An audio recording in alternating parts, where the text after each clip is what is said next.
tanda Allah mencintai hamba itu diringankan langkahnya untuk taat. Diringankan langkahnya untuk taat. Dan yang kedua nanti diberikan ujian. Jadi ada tandanya pada ketaatan, ada tandanya pada ujian. Saya katakan begini, jadi ketika Allah mencintaimu, maka jangan tolak cinta ketaatan itu dengan perbuatan maksiat. Ya. Ketika Allah mencintai kita, maka jangan tolak cinta itu dengan memilih berbuat maksiat. Maka alhamdulillah, tiba-tiba DKM mengumumkan handphonenya telah ditemukan kembali, disimpan persis di lokasi yang pernah diambilnya itu. Alhamdulillah, alhamdulillah.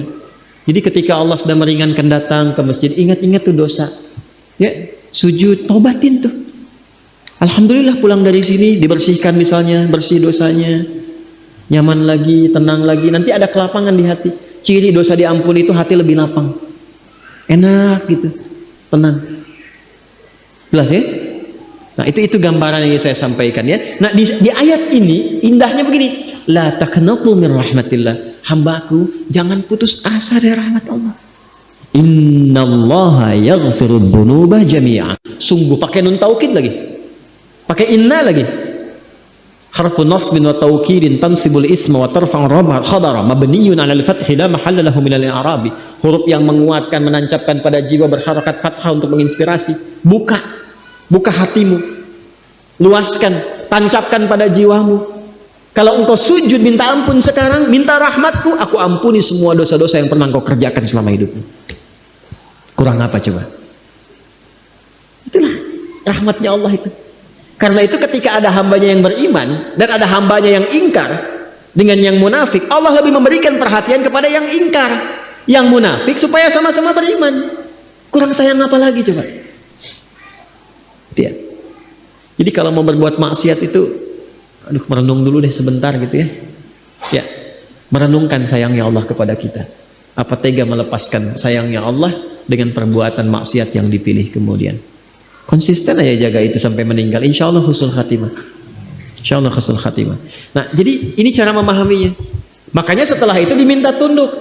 Karena itu nanti di sini dikatakan wal ibadatu dunal awthani wal asnami wal aliha li'annahu jalla dzikruhu wa khaliquhum wa khaliqu man qablahum min abaihim wa ajdadihim wa khaliqu asnamihim wa awthanihim wa alihatihim faqala lahum jalla dzikruhu falladzi khalaqakum wa khalaqa aba'akum wa ajdadakum wa sa'iral khalqi ghairakum wa huwa yaqdiru ala dharrikum wa naf'ikum awla bit ta'ati mimma la yaqdiru lakum ala naf'i wala dharrin.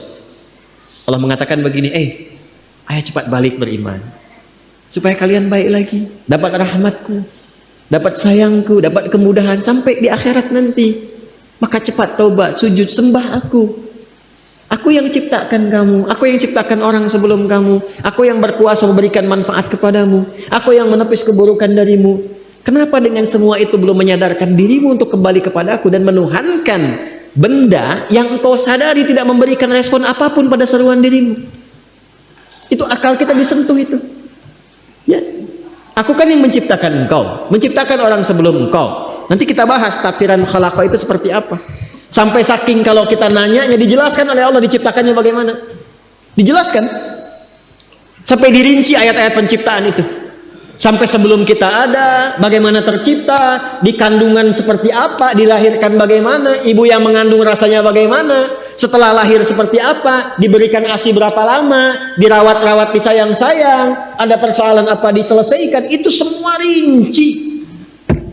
Bahkan turun surahnya, surah 76 itu surah Al-Insan. Tentang manusia. Hal ata 'alal insani hinum minad dahri lam yakun syai'an madhkura. Apa kamu belum sadar juga? Dulu ketika kamu belum ada itu, kamu ada di mana? Dalam kondisi apa? Satu-satunya kitab suci di muka bumi yang menjelaskan tentang penciptaan manusia dari sebelum ada sampai berpulang dengan sangat detil hanya Al-Quran. Dan yang bisa menjelaskan dengan detil itu pasti penciptanya. Kalau bukan pencipta nggak mungkin bisa menjelaskan dengan detil. Mustahil. Yang membuat spidol mampu menjelaskan spidol ini dengan rinci.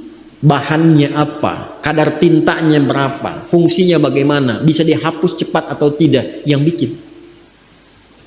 Al-Quran rinci menjelaskan tentang penciptaan manusia, menunjukkan bahwa Quran firman Allah.